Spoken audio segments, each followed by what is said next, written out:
ప్రజలని ఎరువులు దొరకడం లేదని ఒక ఆర్టిఫిషియల్ షార్టేజ్ క్రియేట్ చేసి లేదా ప్రజల్ని సోషల్ మీడియాలో భయపెట్టి ఎరువులు అయిపోతున్నాయి, ఎరువులు దొరకడం లేదని జనాలు ముందస్తుగానే షాప్ 10 గంటలకు తెరిస్తే 7 గంటలకి వచ్చి జనాలు నించునే పరిస్థితి కల్పిస్తున్నారు.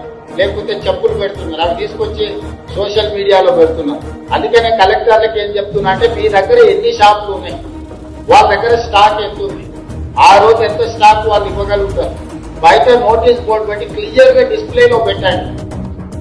మీరు స్టాక్ ఎంత ఉందో ఆ స్టాక్ వాళ్ళతో పెట్టించండి. బయట ఖచ్చితంగా వాళ్ళు స్టాక్ ఎంత ఉంది, ఎంత అవైలబుల్ ఉంది, ఎవరు ఏం పరిస్థితి ఉన్నది, ఏమిస్తారనేది ఈ ఎరువుల డీలర్లతో ఖచ్చితంగా బయట పెట్టించండి. మీరు ప్రతి ఎరువుల షాప్ దగ్గర ఓ 2 పోలీసులను అదే విధంగా రెవెన్యూ సిబ్బందిని పెట్టండి స్ట్రీమ్ లైన్ చేయడానికి. దాంతో నమ్మకం వస్తుంది. మీరు ఎవరు భయపడాల్సిన పని లేదు. స్టాక్ ఉన్నది, ప్రభుత్వం ఇస్తుంది, ఇప్పిస్తుంది. మీరెవరు దీంట్లో భయపడాల్సిన అవసరం లేదు అనేది క్లియర్ గా వాళ్ళకి చెప్పాలి.